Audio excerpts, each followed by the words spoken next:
Dalam kunjungannya ke Sumatera Barat di Kabupaten Tanah Datar, tepatnya di Batu Sangkar, Provinsi Sumatera Barat, Capres Gerindra Prabowo Subianto berikan pembekalan kepada kader Partai Gerindra.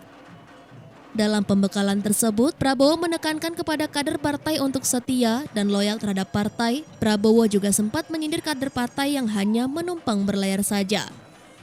Dalam temu dengan kader partai tersebut, Prabowo juga sempat ditanyakan sosok calon cawapres yang akan mendampingi beliau oleh kader partainya. Namun Prabowo masih belum mau buka suara dan hanya menjawab dengan gurauan. Wartawan juga sempat menanyakan pertanyaan yang sama, namun Prabowo masih belum mau berbicara tentang cawapres yang akan mendampinginya nanti dalam Pilpres 2024. Tidak mengerti dan tidak sadar bahwa kita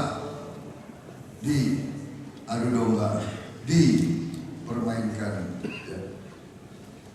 Karena itu, kadang-kadang kesetiaan itu yang sangat langka, terutama di elit kita.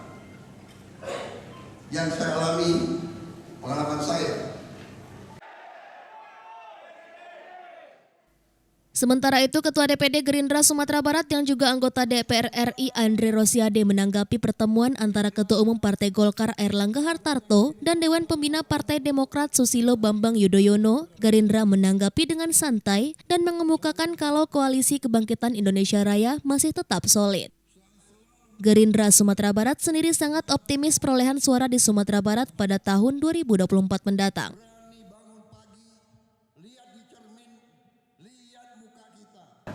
Intinya kalau Gerindra, alhamdulillah pertama kami sangat solid dengan PKB.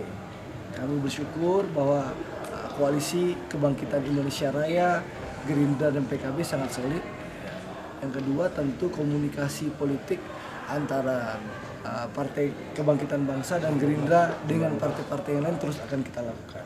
Tapi memang butuh proses, ya, butuh waktu.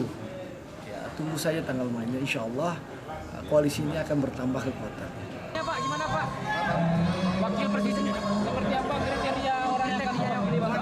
Masih lama. Pak, ada arahan untuk kader Pak? Dari Kabupaten Tanah Datar, Sumatera Barat, Agung Selistio, iNews melaporkan.